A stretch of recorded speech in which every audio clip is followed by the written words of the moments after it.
the screaming hadn't stopped in 4 days. It started at dawn on the first morning and never broke. Not for sleep. Not for feeding. Not for anything. 2 tiny voices, raw and relentless, tearing through the stone halls of Thornwall Palace like a storm that refused to pass. The sound was everywhere, in the walls, in the floors, vibrating through the bones of every wolf who lived within its gates. It rattled windows. It made grown betas flinch and look away. It was the kind of sound that crawled under your skin and stayed there, even after you stepped outside into the cold mountain air. By the 3rd day, 6 nurses had quit. 2 of them cried as they packed their things. One simply walked out mid-shift, dropped her apron on the nursery floor, and didn't look back. The Luna candidate, a polished beta female who had been groomed for years to one day sit beside the throne, lasted 4 hours before she pressed her hands over her ears, whispered something no one caught, and fled down the east stairway without a single glance behind her. No one could do it. No one could make the pups stop. And in all that chaos, in all that noise and fear, Alpha King Cale Ashford did not once enter the room where his children lay. He stood at the top of the grand staircase instead, one hand gripping the stone railing, watching the servants scramble below him like ants before a flood. His jaw was set hard. His dark eyes moved over the scene with the cold precision of a man who had built an empire by seeing everything and feeling nothing. Cale was 34 years old and had ruled the Northern Pack territory since he was 26. He had fought wars. He had crushed rebellions. He had stared down Alpha Kings twice his age and walked away untouched. Nothing rattled him. Nothing got close enough to try. Except the sound coming from the nursery on the 3rd floor. It didn't rattle him the way it rattled the others. It didn't make him flinch or cover his ears. It did something worse. It reached into the hollow space in his chest, the one he had sealed shut 8 months ago on a blood-soaked night when the healers told him his mate was gone, and it pulled. He couldn't go in there. He knew that. He had tried, once, on the very first night. He had stood in the doorway of the nursery and looked at the 2 small bodies in the crib, and something inside him had cracked so violently he had to grip the doorframe to keep himself standing. He had not crossed the threshold. He had turned and walked away, and he had not gone back. His children were crying. His children had been crying for 4 days. And he could not reach them. So he stood at the top of the stairs and watched, and ordered, and commanded, because that was what he knew how to do. That was the only thing left. Seraphine Ashwood had been scrubbing floors for 6 hours when the screaming found her. She was on her hands and knees in the eastern corridor, a rag in one hand and a bucket of grey water beside her, working in silence the way she had learned to do in the 3 weeks since she arrived at Thornwall. Head down. Eyes down. Move through the halls like smoke, there 1 second, gone the next. Don't speak unless spoken to. Don't look up. Don't be noticed. It was the only skill she had left. Sarah was 22 years old and an Omega, the lowest rank in the pack hierarchy. That alone made her invisible to most wolves. But she carried something heavier than that. Something that followed her like a shadow she couldn't shake no matter how far she walked. 6 months ago, she had stood in the center of a gathering hall in front of 300 wolves and been rejected by her fated mate. His name was Dorian Cross. He was an alpha from the Eastern Reach, strong and golden-haired and everything the story said a mate should be. When Sarah first saw him across the gathering floor, her wolf had surged with recognition. The bond had clicked into place like a key turning in a lock, warm and bright and full of a certainty she had waited her whole life to feel. She had smiled. She had actually smiled. And then he looked at her, really looked, and his lip curled. He turned to the crowd, raised his voice so every single person in that hall could hear him, and said the words that ended her. I reject you. 2 words. Clean and sharp as a blade. The bond didn't just break. It shattered. The pain hit her like a physical blow, a white-hot crack through her chest that dropped her to one knee. She heard gasps around her. She heard someone laugh. She didn't look up. She stayed on that floor, hands pressed flat against the stone, breathing through the worst pain she had ever known, and she told herself the same thing over and over. You are still here. You are still breathing. That has to be enough. She left the eastern reach that night. She drifted south for weeks, taking whatever work she could find, sleeping in barns and under bridges and once in the hollow of a dead tree. She ate when she could. She spoke to no one. Slowly, piece by piece, she put herself back together, not into what she had been before, but into something quieter. Harder. Something that could survive without warmth. When a trader told her Thornwall Palace was hiring low-rank Omegas to serve the household, she took the position without hesitation. It was far from the eastern reach. It was work. It was shelter. It was a place where she could disappear completely, and that was all she wanted. For 3 weeks, it had worked. She scrubbed. She polished. She moved through the halls like a ghost. No one remembered her name. No one looked twice at her. And she was fine with that. Fine was a word she had learned to carry like armor. So when the screaming started, Sarah did what she did with everything else. She kept her head down and kept scrubbing. But on the 4th night, something changed. She was on the eastern corridor again, near the base of the north stairway, working the same stretch of stone she had cleaned that morning. The palace was quieter than usual. Most of the servants had retreated to their quarters early, spooked by the sound that had been rattling through the halls for days. Sarah could hear it clearly from where she knelt. The twins' cries echoed down through the stone, faint but persistent, like a heartbeat that wouldn't slow. She had been ignoring it all week. It was just noise. Sad noise, yes, the kind that made your chest ache if you listened too long, but noise all the same. She had bigger things to carry than someone else's grief. And then it hit her. Not in her ears this time. In her chest. It came from the place where the mate bond had lived before Dorian destroyed it, that hollow, sealed-over space she had spent months learning to ignore. Something struck it like a bell, and the sound rang through her whole body. A vibration. A pull. As if the screaming weren't just crying at all, but a call. A call meant specifically for her. Sarah stopped scrubbing. Her hand went still on the stone. She knelt there, motionless, listening. The twins' cries carried through the corridor, high and desperate and aching, and every note of it resonated in that broken place inside her chest. It was strange. It was unsettling. And it was impossible to ignore. She set the rag down slowly. She sat back on her heels. The pull was gentle at first. A quiet tug, like a thread attached to her ribs being drawn toward the sound. Then it grew stronger. Not painful, nothing like the agony of a severed bond. This was different. This was warm. This was an invitation. Sarah stood up. She didn't make a conscious decision to move. Her body simply rose, and her feet carried her toward the stairway, and she let them.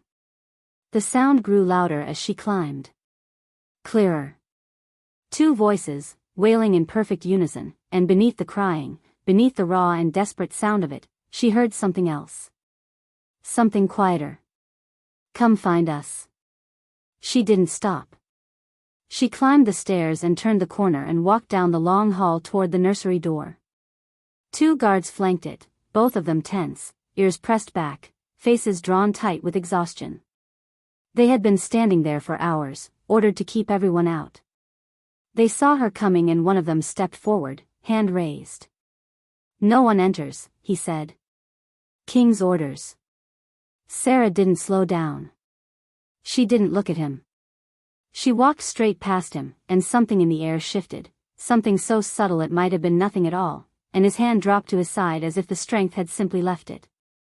She reached the door, wrapped her fingers around the iron handle, and pushed it open. The nursery was dark. Moonlight came through a single tall window, casting a cold silver stripe across the stone floor. The crib sat in the center of the room, heavy dark wood, old and scarred, and inside it, 2 small bodies writhed and screamed, their faces red and wet with tears, their tiny fists clenched against a grief that had no name. Sarah stepped inside. The door swung shut behind her. And the moment the twins saw her, the moment their eyes, glassy and wild with crying, focused on her face, they stopped. Just like that. Mid-scream. Mid-breath. Both of them stopped at the exact same instant, as if someone had reached inside them and turned off a switch. The boy's mouth fell open. The girl blinked, once, twice, and then her lower lip trembled, not with grief, but with something else. Relief. Recognition. As if she had been waiting. The silence that filled the nursery was so sudden, so complete, that it felt like a physical thing. A weight settling over the room. Sarah stood perfectly still, her hands trembling at her sides, staring at the two small faces looking up at her with an expression no infant should have been capable of wearing. There you are. Out in the corridor, every wolf who had been listening, and they had all been listening, went completely still.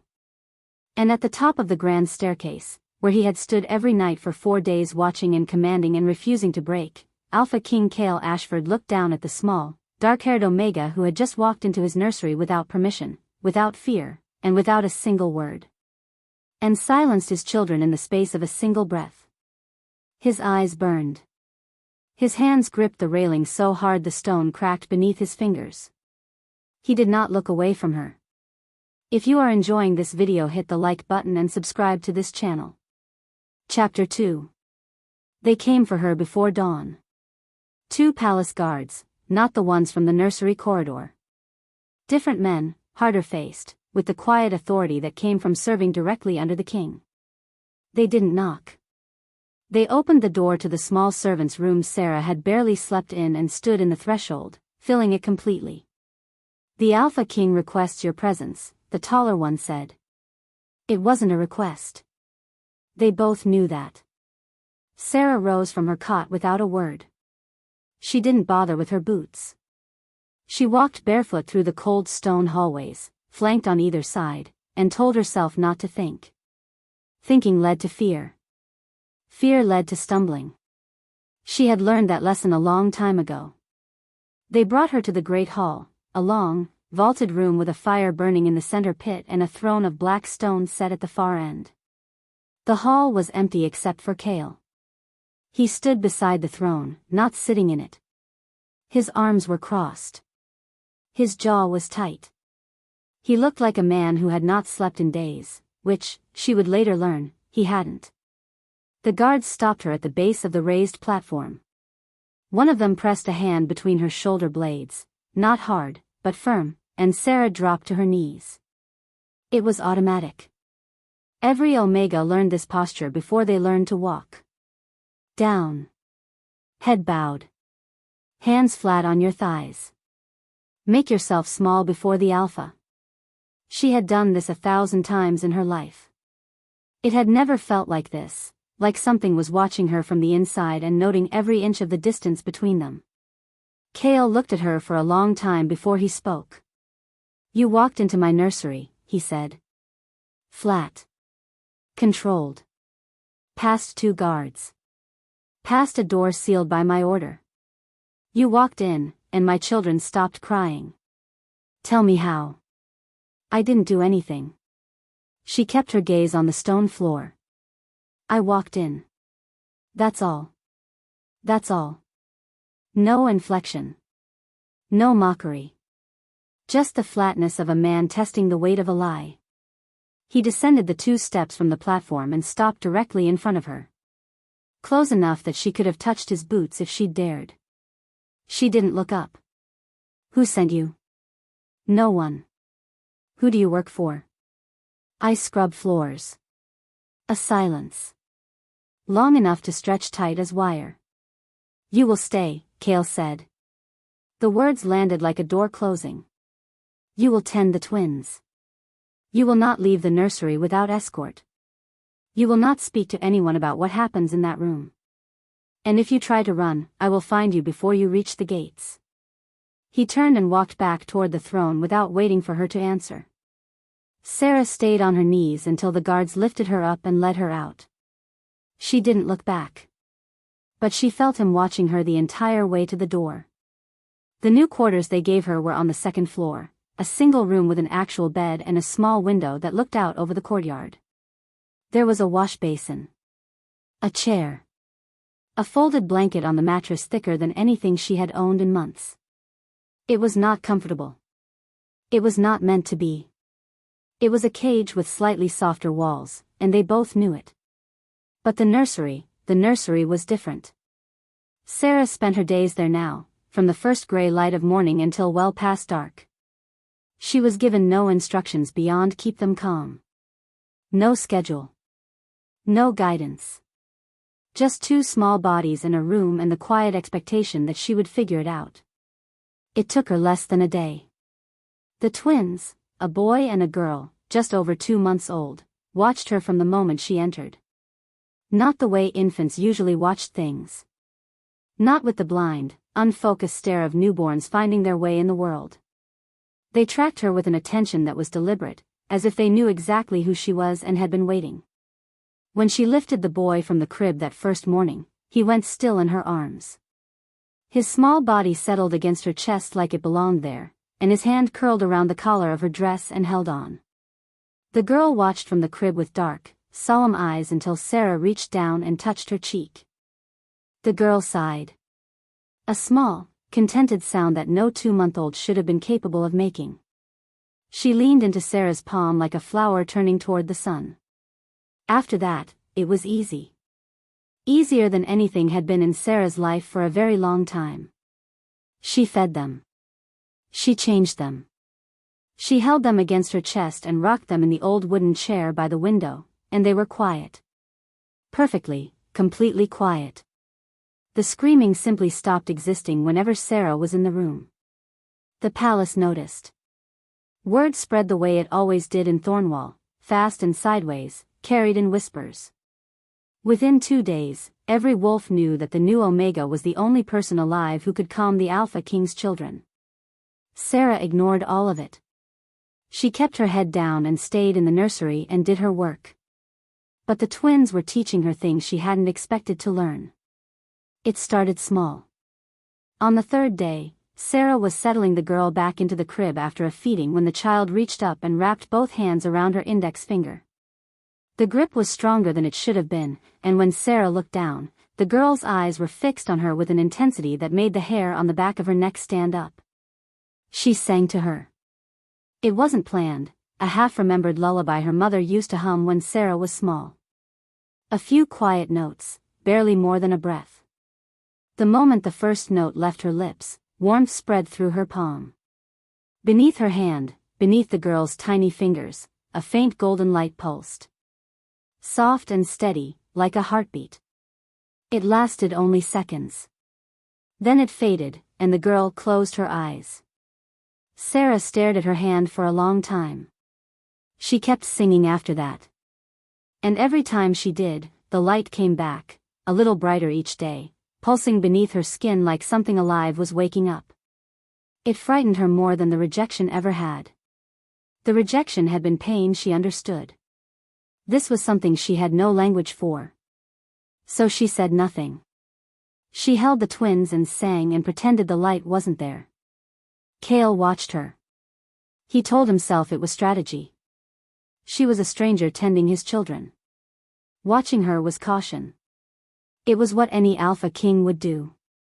But there were moments, late afternoons, when the light came through the nursery window in long gold streaks, where the strategy fell away and he was simply watching.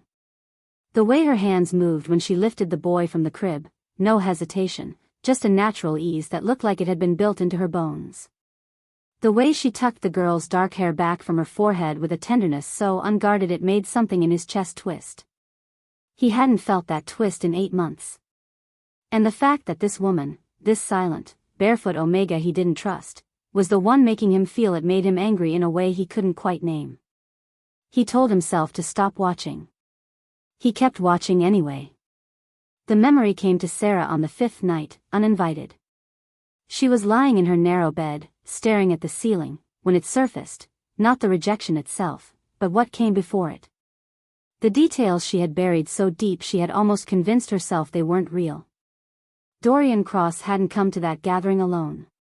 He had come with his brother, a beta named Aldrich Cross, who served as an advisor to one of the pack councils in Kale's Northern Alliance. Sarah remembered seeing Aldrich that night, standing at the edge of the hall with his arms crossed, watching her.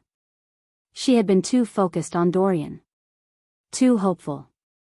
But the way Aldrich had looked at her, not with indifference. With calculation. With purpose. Dorian hadn't rejected her out of cruelty. He had looked at her with boredom.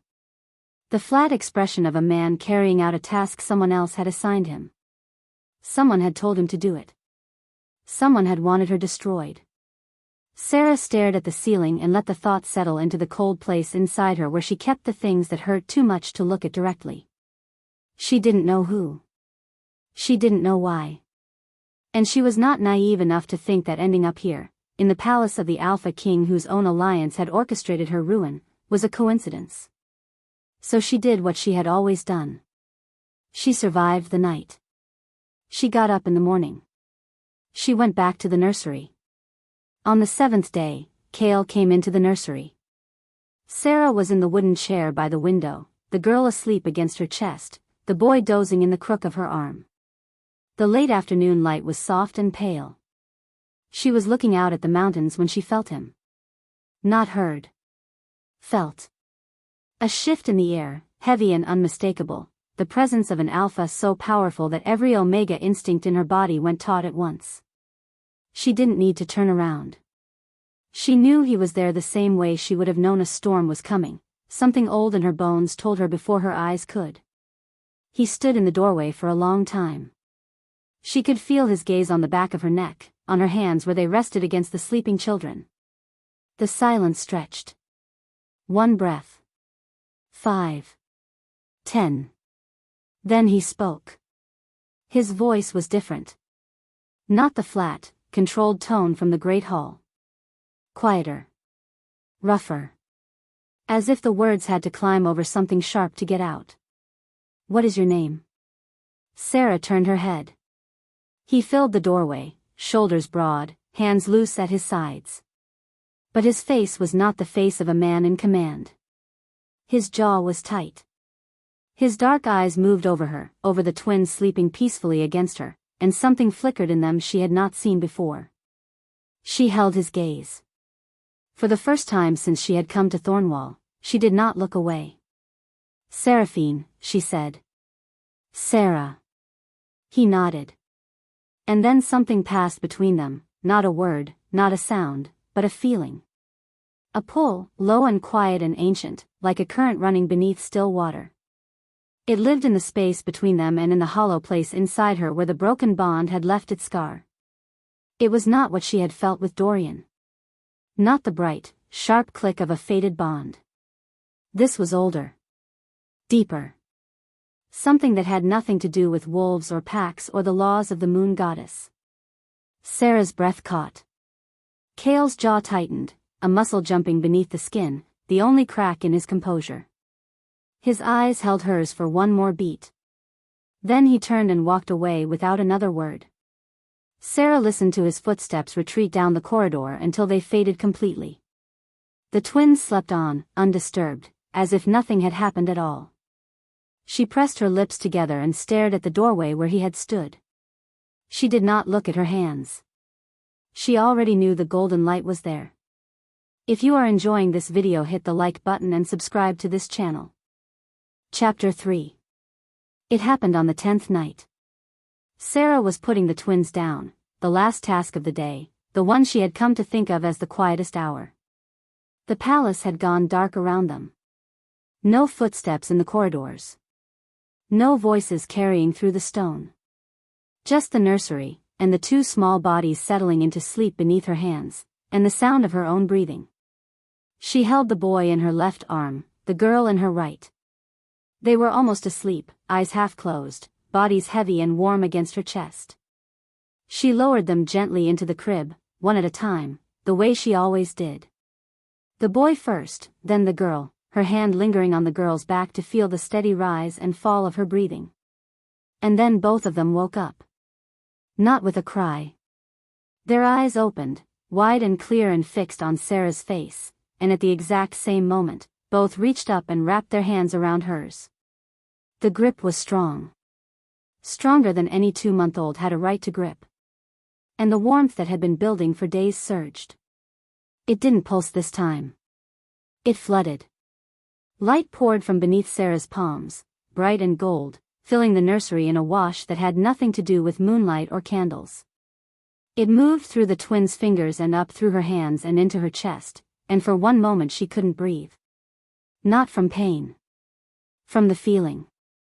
Like being filled with something that had been missing her entire life. Something she hadn't known she was empty without until it was pouring back in. Then it stopped. The light vanished. The twins released her hands and closed their eyes and slept, as if nothing had happened. Sarah stood over the crib, hands trembling, and looked down at herself. The mark was on her left wrist. A symbol, faint and silver, pressed into her skin like it had always been there, and she was only now seeing it.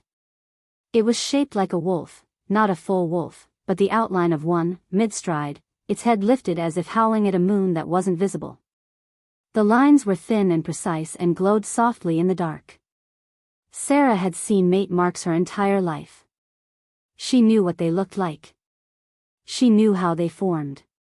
This was not a mate mark. It was something else entirely. Something she had no name for. She pulled her sleeve down over her wrist so fast her fingers shook. She stood in the dark nursery, breathing hard, and told herself to think. To reason through it calmly, the way she reasoned through everything. It didn't work. The fear was already there. She left the nursery and didn't look back. Marin found her 2 days later. Sarah was in the kitchen corridor, filling a water pitcher from the stone basin, when the older woman appeared at the end of the hallway. Marin was 53, sharp-boned and gray-haired, with eyes the color of river stone. She was Kale's most trusted advisor, and every wolf in Thornwall knew better than to cross her. Sarah had seen her before, in passing. Marin moved through the palace with an ease that came from knowing every corridor, every secret the walls held. She never acknowledged Sarah. None of the senior wolves did. But tonight, Marin was looking directly at her. She stood at the end of the corridor, arms crossed, watching Sarah with an expression that was impossible to read. Not hostile. Not warm. Just still. Then she turned and walked away. Sarah followed. She didn't know why. She set the pitcher down and moved after Marin without a word, through a side passage and down a narrow stair to a small storage room, cold and dim, with barrels of wine against one wall. Marin stopped in the center and turned. "Close the door," she said. Sarah closed it. For a moment, neither of them moved. Then Marin uncrossed her arms and let them hang at her sides, a gesture that, on a woman so guarded, felt almost deliberate. An opening. "You need to stop," Marin said. Sarah blinked. "Stop what?" "Getting close to the king." The words landed quietly, but they landed hard. Sarah held Marin's gaze and said nothing, waiting. Marin's jaw tightened, a flicker of something beneath the stillness. Not anger. Something closer to urgency. "I have watched you for 10 days, she said. "I have watched the way he watches you. I have watched what happens in that nursery when you walk in." She paused. "You think you are invisible here. You are not. You have not been invisible since the night those pups went silent." Sarah's chest tightened. She kept her face even. "There are wolves in this palace who have spent years working to keep Kale isolated," Marin continued. "Wolves who benefit from his grief. From his weakness. An Omega who has influence over his heirs, influence that no one can explain, is a threat to everything they have built." She stepped closer, and her voice dropped. "They will not wait. They will not warn you. Do you understand what I am telling you?" Sarah understood. She understood perfectly. "Why are you telling me?" she asked. Marin looked at her for a long time. Something moved behind those riverstone eyes, something old and complicated that Sarah couldn't name. "Because someone has to," Marin said. And then she turned and left the room without another word. Cale went to see the mystic on the 11th night. He rode alone, no guards, no escort.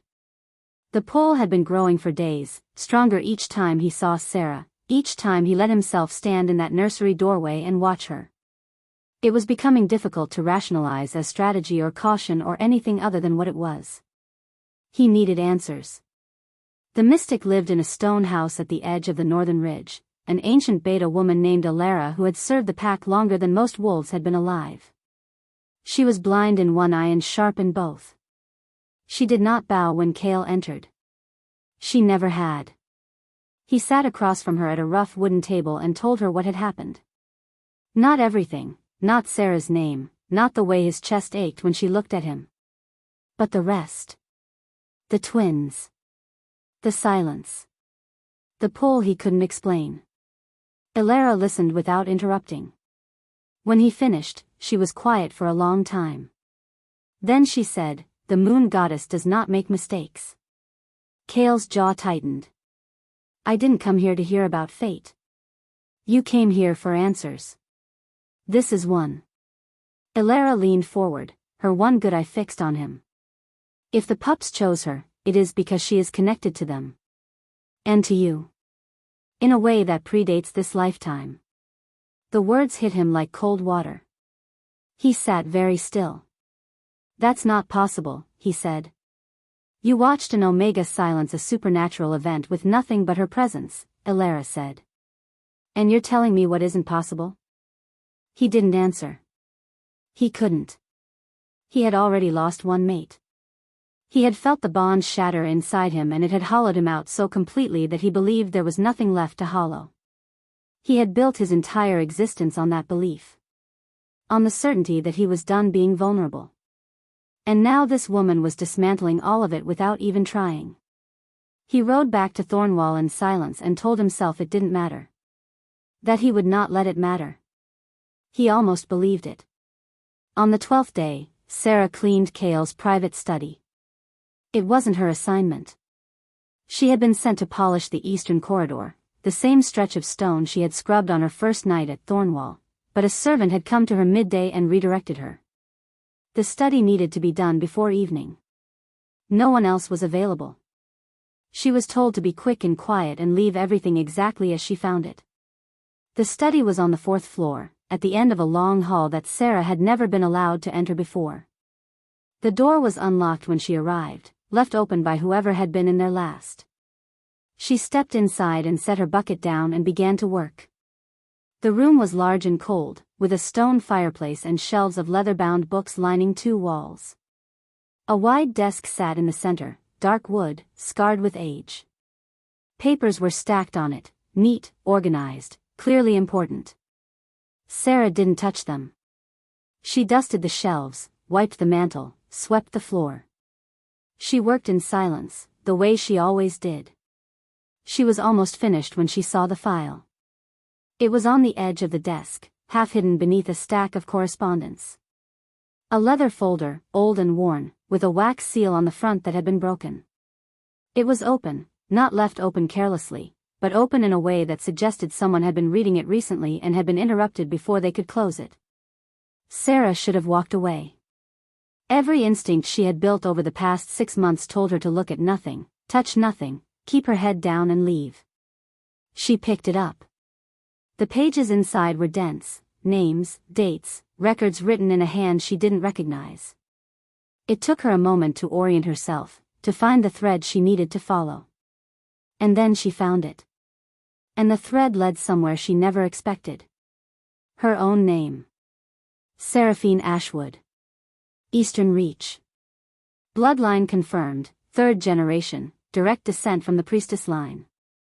Sarah's hands went cold. She read on. The file detailed everything, the order to orchestrate her rejection, the specific instructions given to Dorian Cross, the reasoning behind it. It was clinical. Methodical. A plan laid out with the patience of someone who had been working toward a single goal for years. Elimination of remaining priestess bloodline carriers. Priority target. The priestess line. The words sat in her mind like stones dropped into still water, sending ripples she couldn't stop. She knew the old stories, every Omega did. The moon goddess priestesses, ancient and sacred, the first Omegas who walked the earth. Their bloodline was supposed to have died out centuries ago. Wiped from existence by wars and persecution and the slow grinding weight of time. Except it hadn't. Not entirely. And Sarah, quiet, invisible, broken Sarah, was proof of that. Someone in this palace knew exactly what she was. Someone had known for months. And someone had been trying, methodically and without hesitation, to make sure she never passed that bloodline on. She closed the file. Her hands were shaking so badly she could barely hold it. She set it back on the desk exactly where she had found it, in the same position, half tucked beneath the correspondence. Then she turned to leave. Marin was standing in the doorway. Arms crossed. Back straight. That same unreadable expression Sarah had seen in the storage room, not hostile, not warm. Just still. Watching. Sarah stopped. The two of them looked at each other across the length of the study, and in that silence, something shifted. Something clicked into place, like a key turning, like a door opening onto a room Sarah had never known existed. Marin had known. She had known all along. Now you know, Marin said quietly. Her eyes didn't move from Sarah's face. The question is, what are you going to do about it? If you are enjoying this video, hit the like button and subscribe to this channel. Chapter 4. Sarah went back to Marin the next morning. She found her in the same storage room, the cold, dim chamber with the wine barrels and the smell of damp stone. Marin was already there when Sarah arrived, standing with her back against the far wall, arms crossed, as if she had been waiting. As if she had known Sarah would come. You arranged for me to be here, Sarah said. No preamble. No greeting.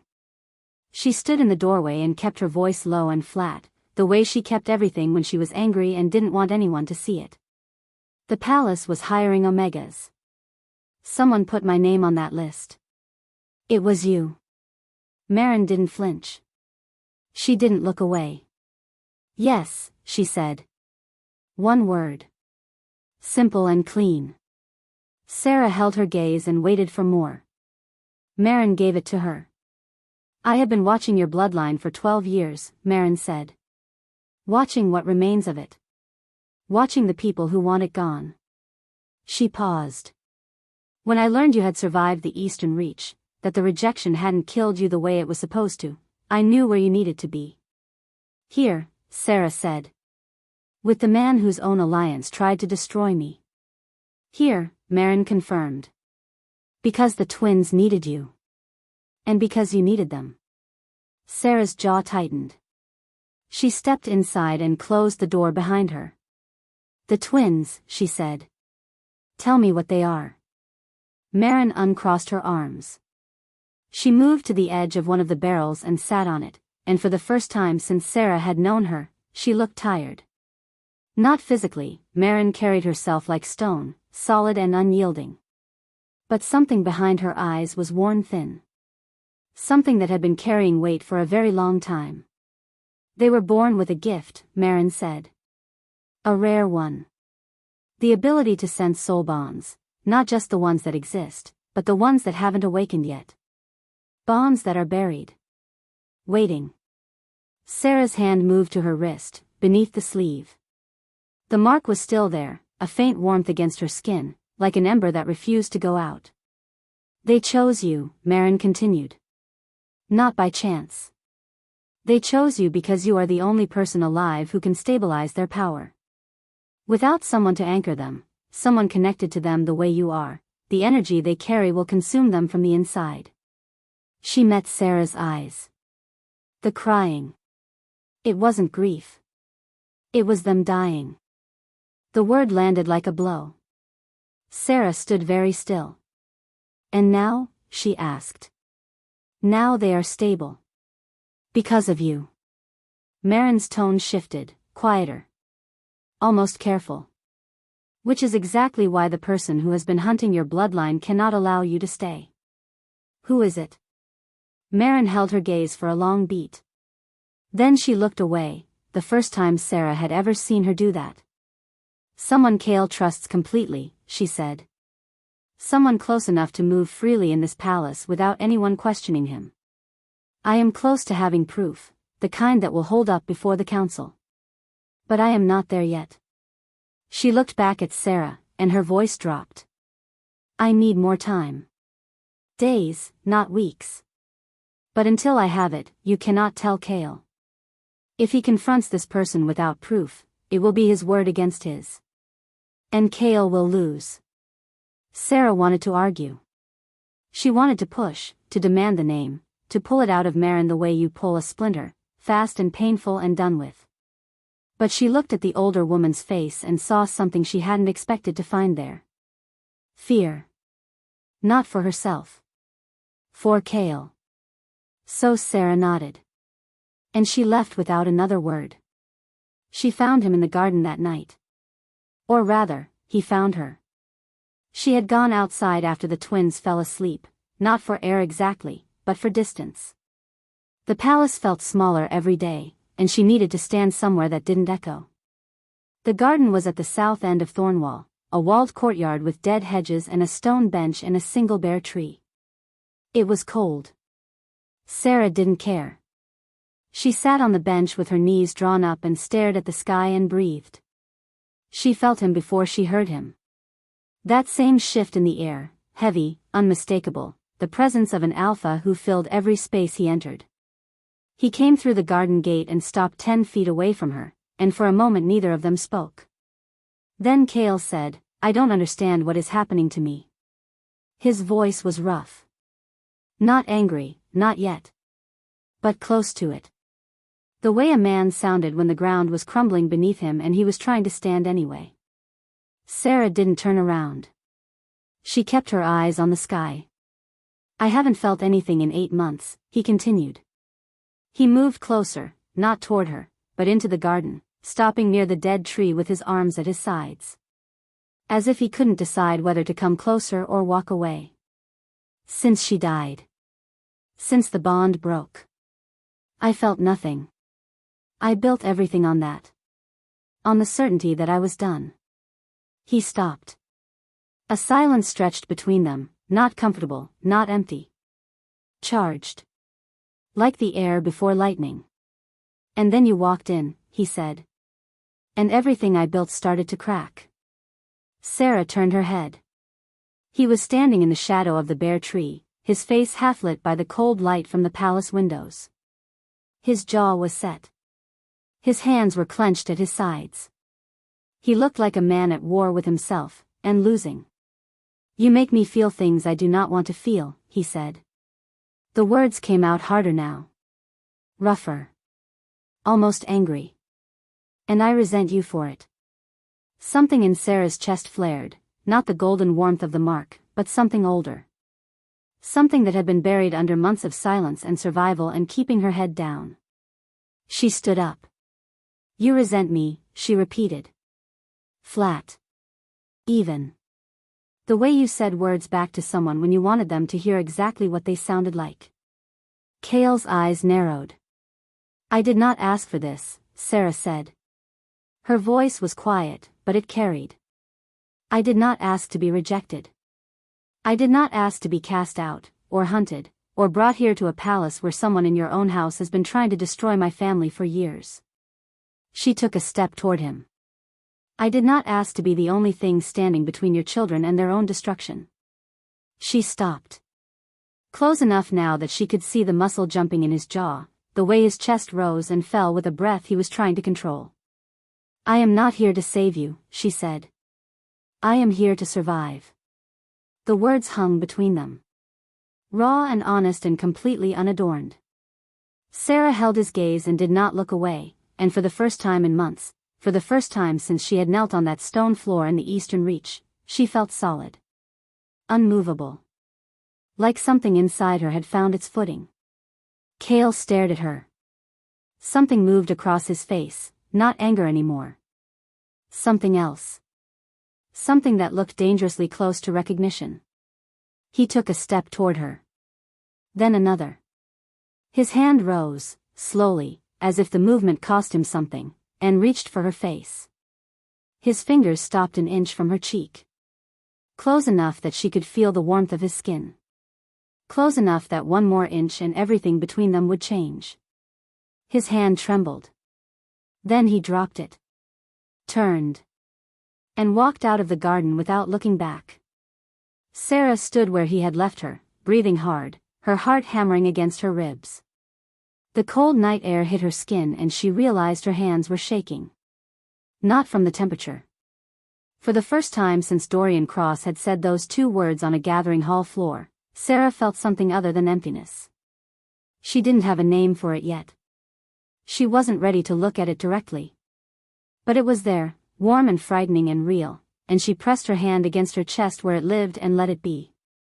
The twins woke her at midnight. Not with the old screaming, not the 4-day storm of grief and pain that had shaken the palace to its foundations. This was different. Sarah was on her feet and moving before her mind caught up, running barefoot through the dark corridors toward the nursery, following the sound the way she had followed it that very first night. She burst through the door and stopped. The golden light was everywhere. It erupted from both pups simultaneously, not pulsing, not steady, but blazing.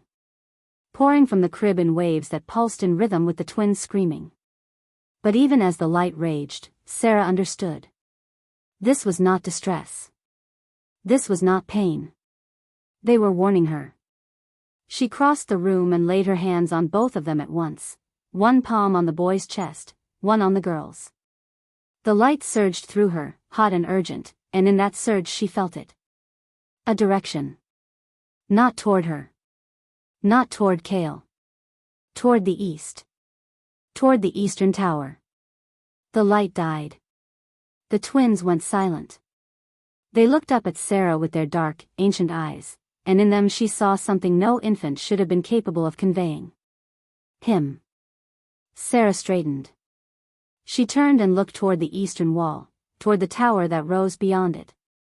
The private quarters of Kale's most senior beta. The man who had served at Kale's right hand for over a decade. Aldrich Cross. Dorian's brother.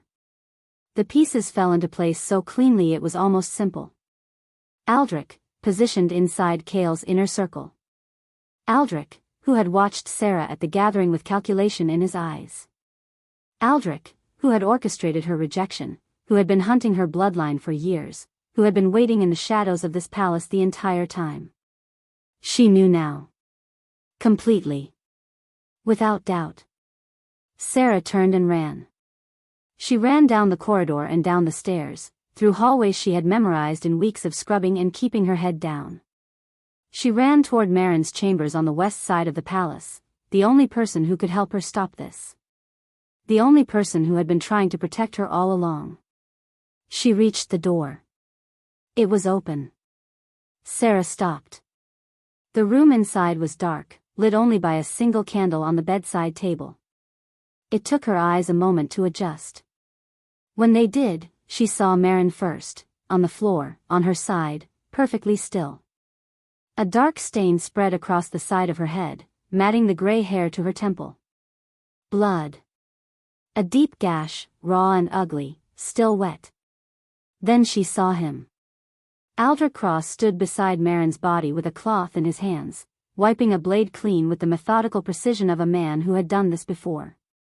He was unhurried. Calm, the way a wolf was calm when it had already decided how the hunt would end. He looked up when Sarah appeared in the doorway. And he smiled. Not cruel. Not triumphant. Almost patient. The smile of a man who had been waiting a long time for a particular moment, and was pleased to find it here. I was hoping you'd figure it out, he said. Quiet. Conversational. He folded the cloth neatly and set it aside. It makes this so much cleaner. Chapter 5. Sarah did not run. She had spent her entire life being small. Head down. Eyes down.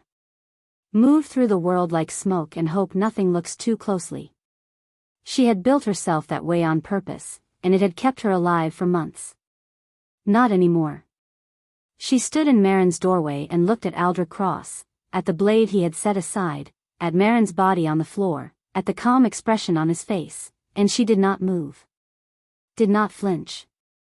Did not drop her gaze the way every Omega in her life had taught her to.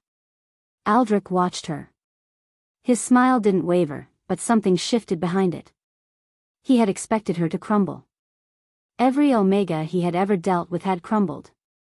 Sarah felt the pull too, the instinct that said get smaller, get out. She felt it, and she let it pass through her. Then she moved her left hand and pushed the sleeve back from her wrist. The mark was there, the silver wolf, mid-stride, its head lifted toward an invisible moon. It had been faint for weeks. A whisper beneath her skin. But now, standing in this room with Marin's blood on the floor and Aldrich's eyes on her face, it blazed. Silver light burst from the mark, a single sharp flash, and with it came something Sarah had no name for. Not thought. Not intention. Just force. Raw and ancient and certain of what it was supposed to do. The wave hit Aldrich like a wall. It pushed, a sudden, immovable pressure that caught him in the center of his chest and drove him backward. He stumbled. His back struck the far wall and he stopped, pinned there, feet barely touching the stone. The calm expression was gone. Fear flickered across his face, quick and sharp, gone almost as fast as it appeared. But Sarah saw it. And she held his gaze and let him see that she had. Aldrich recovered quickly. He was too disciplined for fear to last long. He straightened against the wall, or tried to, the force held him, and looked at Sarah with something closer to curiosity now. As if she had just become an interesting problem. Well, he said. There it is. His voice was steady. Unhurried. The voice of a man recalculating, adjusting, finding the new shape of the situation and folding it into his plans the way he folded everything. You don't understand what you're doing, he said. You never have. That's the tragedy of it, really. Sarah said nothing. She kept her hand raised, the mark burning against her wrist, and she waited. Aldrich seemed to take her silence as an invitation. Perhaps he did. Perhaps he wanted her to understand, not out of cruelty, but out of the cold, precise pride of a man who had built something over decades and wanted the world to know. Your bloodline, he said. The priestess line. Do you know what it means? Truly. He didn't wait for her answer. Power. Not the kind wolves understand, not dominance or territory. Something older. Something the original moon goddess priestesses carried before the world forgot they existed. He paused. If you bond fully with the Alpha King, with his children, that power awakens. Every alliance, every council, every balance of control that has kept order for 3 generations shifts. A beat. I could not allow that. So you destroyed my family, Sarah said. Flat. Quiet. I eliminated threats, Aldrich corrected. Over years. Your rejection was meant to be the end of it. A clean severance, the bond broken, the trauma severe enough to shut down the bloodline permanently. It has worked that way every other time. Every other time, Sarah repeated. You are not the first priestess descendant I have dealt with. No pride in the words. Just fact. But you are the most stubborn. You survived the rejection. You survived being cast out. You survived coming here. A pause. The twins wrapped themselves around you the moment you entered that nursery. After that, any harm that came to you would have been traced back to me. He looked at Marin on the floor. So I dealt with the only person who could connect the pieces, he said. And then I waited for you to come to her. Because you always come to the people trying to protect you. He smiled again. It's the one predictable thing about you. Sarah stared at him. The mark on her wrist pulsed, steady, holding him against the wall without wavering. She thought about Marin. About the older woman's tiredness, her fear, 12 years spent protecting a bloodline she never told anyone about. You won't get the chance to finish, Sarah said. Aldrich opened his mouth to answer. He didn't get the words out. Cale came through the door like a storm breaking. He filled the frame, shoulders broad, body coiled, his wolf fully awake. He had come at a run. Someone had heard the commotion. Someone had woken him. He stopped. His gaze swept the room in one sharp movement. Marin on the floor. Aldrich pinned against the wall. Sarah standing between them, sleeve pushed back, the silver mark blazing on her wrist. He saw all of it. The look on his face was not disbelief. It was grief, sudden and raw, cracking through his control like ice splintering. Aldrich had been at his side for over a decade. Had advised him through wars, through the loss of his mate, through the darkest months of his life. And he had been the enemy the entire time. The grief lasted 3 seconds. Then it was gone. What replaced it was something Sarah had never seen from him. Not the cold anger from the great hall. Not the rough frustration from the garden. This was older. Deeper. The kind of fury that lived in the wolf itself, not in the man, but in the creature beneath him. He crossed the room in 3 strides. His hand closed around Aldrich's throat and slammed him against the wall hard enough to crack the stone. Aldrich's calm expression shattered. Cale leaned in close. When he spoke, his voice was barely above a whisper. But it carried, the way a blade carried. Not loud. Impossible to ignore. How long, he said. Aldrich looked at him. What he saw in Cale's face made something in his own expression go white. Cale. How long? Aldrich said nothing. There was nothing left to say. Cale held him there, one hand, effortless, and turned his head toward Sarah. Get the healers, he said. Now. Sarah moved. They took Aldrich to the cells. They took Marin to the healers. Sarah stood in the corridor afterward, back against the cold stone, and breathed. The mark on her wrist had gone quiet, still there, still silver, but faint again. The adrenaline was fading. Marin was alive. The healers said the gash was deep but not fatal. She would wake. Sarah held that fact close and let it steady her. The first gray light of dawn crept through the window at the end of the hall before she heard his footsteps. She knew them before she saw him. The particular weight of them, unhurried, deliberate. Cale rounded the corner and stopped. He stood 10 feet away. Close enough to speak. Far enough to give her the choice. His face was still drawn, the aftermath of rage, the aftermath of grief. But his eyes, when they found hers, were clear. They looked at each other. The silence stretched. Not uncomfortable. Something quieter than that. Something that came after the storm, when the ground was wet and you could finally see the shape of the world as it was. Cale moved first. He crossed the distance slowly. Not roughly. Not out of desperation. The way a man moved when he had spent years running from softness and had finally decided to stop. He reached for her hand. His fingers closed around hers, careful, almost tentative. Sarah watched him look down at their joined hands. At her wrist, where the mark sat faintly against her skin, the silver wolf, mid-stride, howling at a moon neither of them could see. He looked at it for a long time. Then he looked at her face. Stay, he said. One word. Quiet. Rough at the edges. Not a command. Sarah heard the difference immediately, the way every Omega learned to hear it. There was no authority in it. No weight of rank. It was a request. From a man who had spent his entire life giving orders and had never, until this moment, asked for anything. Sarah looked at him. At the dark circles under his eyes and the tension still locked in his jaw and the way his hand held hers, not tightly, but with a care that looked like it was costing him everything. She nodded. 3 days later, Sarah was in the nursery. It was late, past midnight, the palace dark and quiet around them. She sat in the old wooden chair by the window, the one she had sat in every day since she arrived, and held both twins against her chest. The boy on her left, the girl on her right, the way it had always been. Their small bodies were warm and heavy with sleep, their breathing slow and even, their faces peaceful in a way she hadn't seen since before the screaming started. No crying. No light. No warnings or surges or ancient power waking in the dark.